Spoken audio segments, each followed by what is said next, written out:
Good morning, everybody, and welcome. I am so excited to be here. My name is Angela Bell, and I'm with She Rises Studios, and I am here today with Ella Shae, whose new book, From Broken to Beautifully Broken, is out today on Amazon and ebook. So, Ella, thank you so much for joining me today. Thank you so much for having me. So, how do you feel? Your book is out there, it is live, it's ready to go. How does it feel to come to this point in the journey? I feel relieved that I finally got to this point. It's been a few years that I started writing this book. A little nervous, but I'm definitely excited to get the message behind my book out there. So that's really the most exciting part about all of this. Amazing. And so can you tell us a little bit about the message behind your book? So I wrote the book for 3 reasons, really. I was admitted into an eating disorder unit about 1.5 years ago. And it was there that I started realizing that an eating disorder is not a disease. It's a symptom of something greater. So through different avenues of therapy, I revisited traumas from my past, which gave me the enlightenment that I needed to look at my life through a new perspective. And instead of becoming a victim of those traumas, using sort of the hidden gem in those traumas to pull out the positive aspects to help me grow into a better person. So when I wrote this book, I wanted any readers who are struggling with something relatable to have a safe space, to feel that they're seen, to feel that they're heard. Bless you. To give them a little bit of strength and encouragement to use their own voice. Because a lot of times when I was in treatment, people were silent, embarrassed. That stigma on mental health had them really kept them really from opening up and talking about a lot of the things that needed to be spoken of. So I want my book to be a safe space for my readers. I also want it to be an educational and enlightenment piece for the support system of those people. So during recovery, during trauma exploration, it's really important to have a support system that understands what you're going through, because your recovery is contingent upon who you surround yourself with. So if you're constantly around somebody who, doesn't understand any of your mental health issues, whether it be anxiety, depression, PTSD, the whole array of things, if they don't understand or take the time to understand specifically what it is you need on your path to recovery, it's going to be very hard to get to that place of growth. So, recovery is not linear, but it is absolutely attainable. And if you can surround yourself with somebody who is educated in, what it is that you specifically need, then your road to recovery will be so much smoother. And so I wanted my book to be a little bit of an insight to others who maybe are not struggling, to kind of see what they can do to help a loved one. And the third piece to my book is to be proactive instead of just reactive. So, let's say post-COVID, we have a lot of people who are presenting themselves with some mental health struggles, such as depression or anxiety, whatever the case may be. And we're doing a great job at this moment being reactive, setting up different avenues for them, different support systems. Even in the schools, I see a lot of new therapists coming in to help the children that were, in isolation for so long. But I think what's more important is that we need to create some kind of program where we are proactive.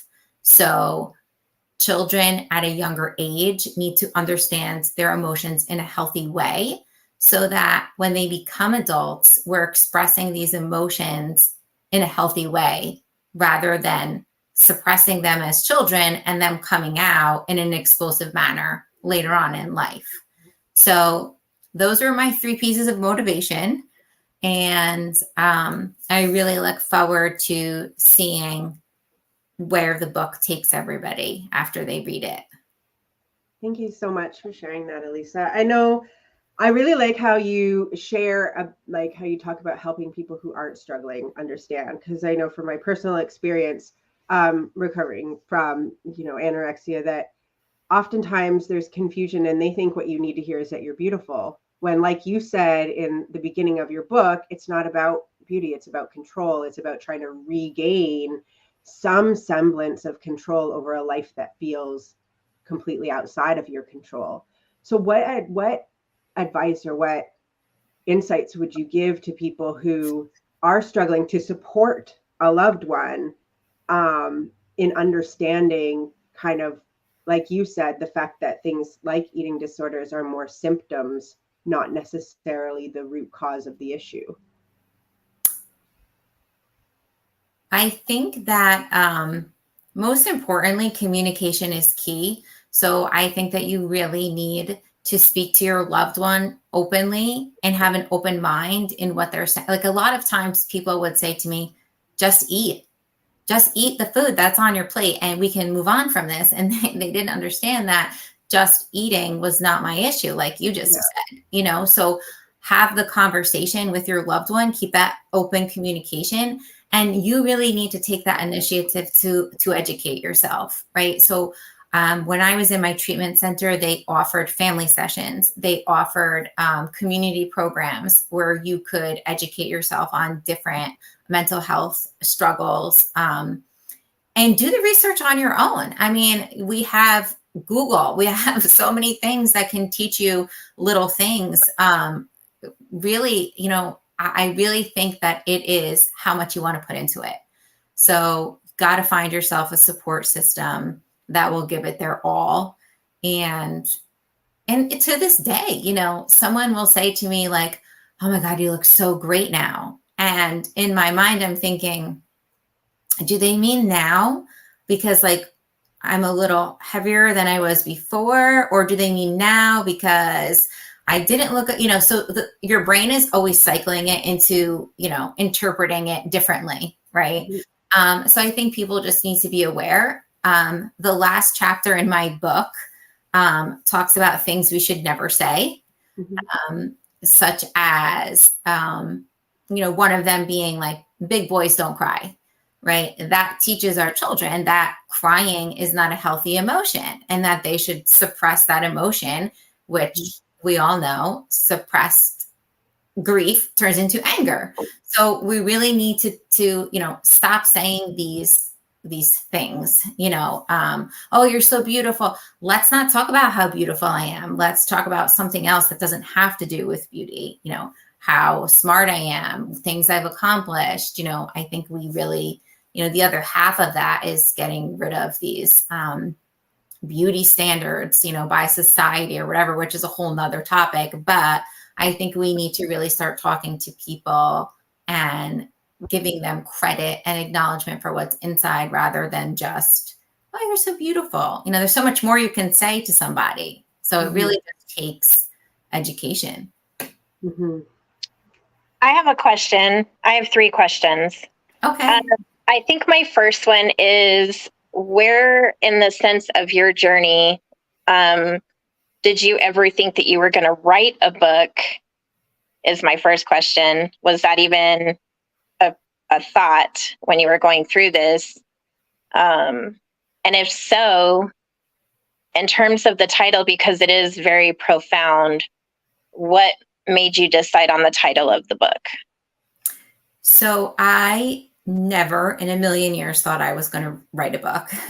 I was always good at writing. That's how I expressed myself as a child, even through treatment. We had art therapy, music therapy. Writing was always something that I excelled in. And I went in deeper into my wounds when I wrote.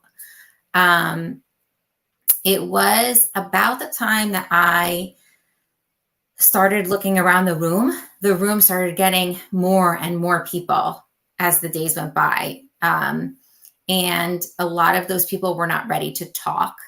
And it wasn't until they heard my story or the person next to me's story that they were like, oh, that's how I feel. And then having that relatable moment allowed them to then feel comfortable enough to open up. And so I thought, if I can tell my whole entire story, and if I have an avenue of telling my whole entire story to a larger audience, then why not help them get to the other side like I did? And as far as my title, I think that a lot of us walk around thinking that, we're broken. We're broken from our things in our past. And we probably are, and I want everyone to understand that you're not going to go from broken to, this masterpiece of no flaws. You are still going to be broken in some sense, but you're going to be beautifully broken because you're going to accept the flaws. You're going to accept the cracks. I think through all darkness grows light. And I think if you can change your perspective, you will be able to take what you thought broke you and actually carry it with you as, like an award, something to show off. Like, I went through this and I'm here and I'm better and I did this. So it's okay to be broken. But there is a beauty in being broken when you embrace it in a different manner. I kind of always say broken, but not shattered, that's kind of my little voice to myself sometimes. So, during the process of writing the book, I'm sure you experienced, as most writers do, you're talking about yourself, you're sharing your story that is now public to the world. Did you relive any of those triggers or some of those moments that you had, the things that you came out of and you're talking about today? How did you handle that? I definitely relived a lot of those triggers. A few chapters were easier for me to write because I had spent so much time in treatment digging into those traumas. So when I spoke about them, I had already made peace with them.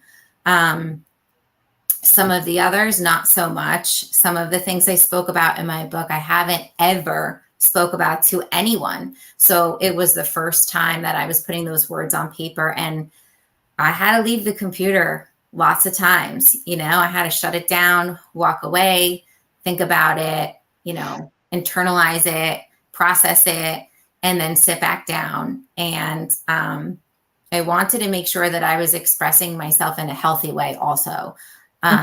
So a lot of times, I felt the hives starting. So I would close my computer, walk away. And when I gained perspective, I would sit back down and start writing again. And I think that's why it took me 2 years to get through this book, because it is hard, reliving some of those moments. So if there's one thing that you could say to your readers, in terms of what your biggest goal for you sharing, what would that be today? I really want my readers to feel seen. I want my readers to feel heard. I want them to know that they're not alone. I want them to know that there are different avenues of help, that they have a voice, that they don't have to sit in silence. And I think that many voices together are louder than just one. And hopefully, the more people that begin to use their voice, the more the stigma on mental health will be eliminated.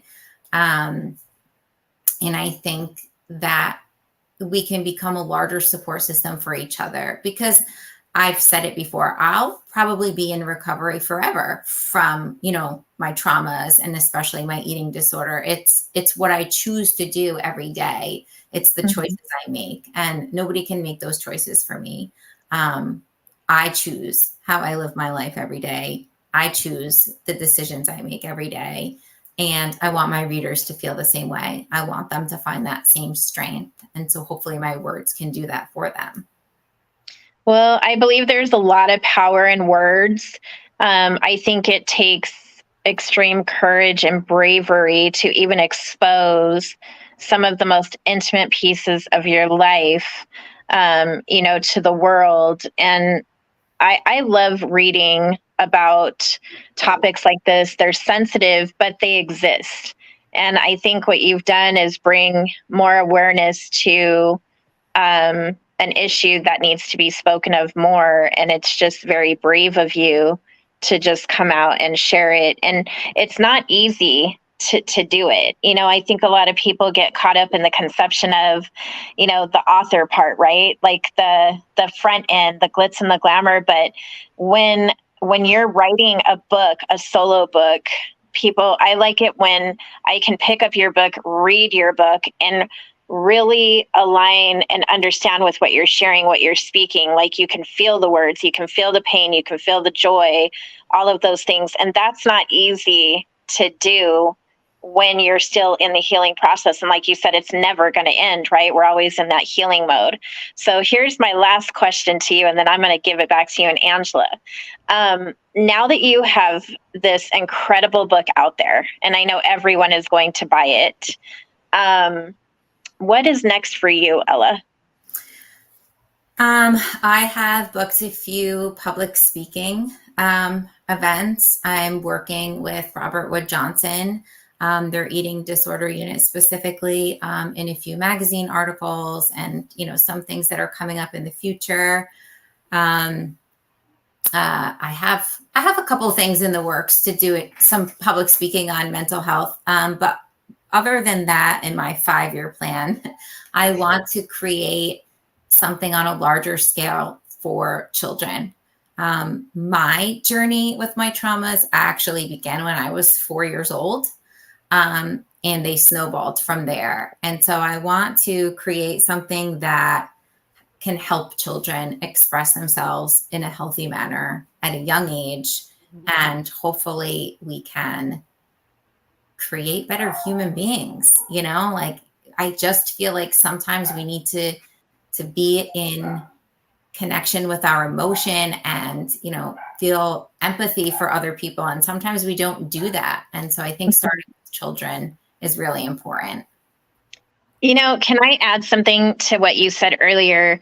You wrote, you talk about towards the end of your book about things that we say to ourselves, things that we say to our kids. And you wrote, big boys don't cry. And you're saying they do. And that is language that we cannot teach our children. Like, crying is a form of communication. It's a form of therapy. It's a form of healing, right? And when you said that, I'm like, oh my gosh, how many of us as parents, or how many of us have been told by our parents, like, don't cry, don't cry.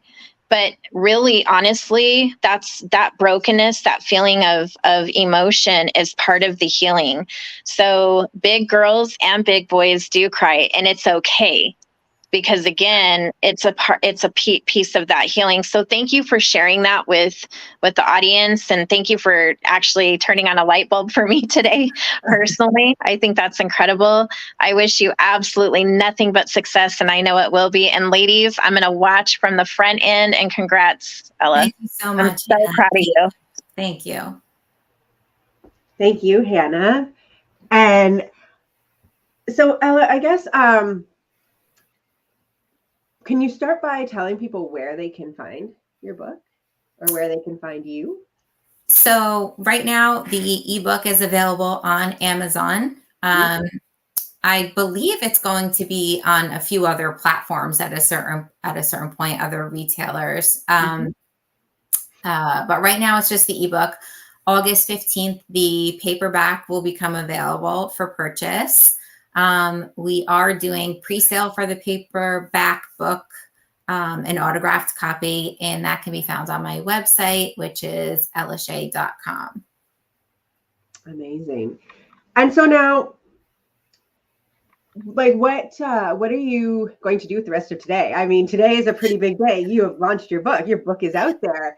Like, do you have plans? Are you just gonna kind of sit with it, or? Well, I have 3 children, so my life really does revolve a lot around what I need to do for them. But I will take time, because, again, a part of my book is self-care, right? So I will take a moment to myself to celebrate, this huge accomplishment, even if it's for a few minutes, it's got to be done. I think self-care is important. Mm-hmm. It absolutely is. And I think it's, you know, critical and a sign of self-love to make time for yourself, right? I mean, that's one of the first things, and as a mother too, one of the first things we quickly cast aside is that self-care. But it is so important to our well-being, our mental health. And what if you could just maybe before we go here, like just share. I love how you talk about mental health is health.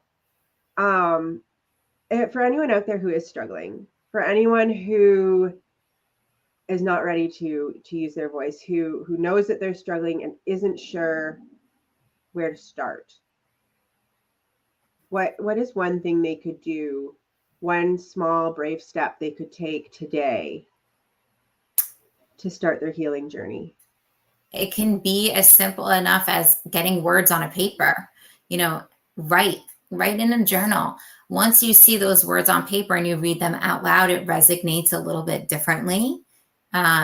So they can do something as simple as draw, write, listen to music. Each of my chapters has a song that I dedicated to that specific time in my life, because music really did get me through a lot of my struggles, whether it was, you know, to process an emotion and cry, or to dance in my kitchen, you know, whatever it was, music really does heal the soul. So you can write, you can draw, you can dance.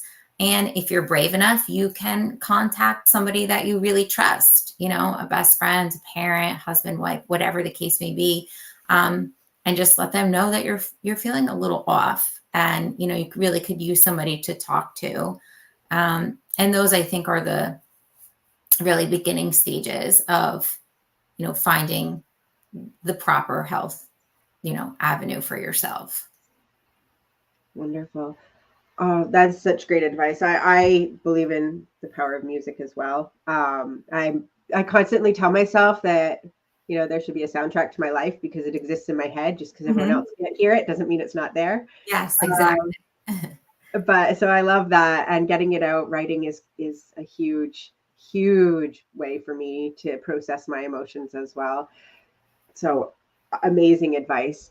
So for anyone looking to pick up a copy of Ella Shae's brand new book, From Broken to Beautifully Broken, pick it up for yourself, pick it up for a friend who you think needs to read it. It is an amazing book. I've personally read it. You can pick it up on Amazon in ebook form right now. We have shared it across all of our social media platforms. Ella has shared it across all of hers. You can just go to Amazon and Google From Broken to, or search From Broken to Beautifully Broken, and it will come up. We'd love to hear your feedback on the book, what your biggest takeaways are, you know, how it helped you. And yeah, let's all come together and celebrate Ella Shae. Her book is out today, From Broken to Beautifully Broken. Congratulations. Thank you so much. Thank you. All right, everybody, pick up your copy today and enjoy the rest of your Tuesday. Bye.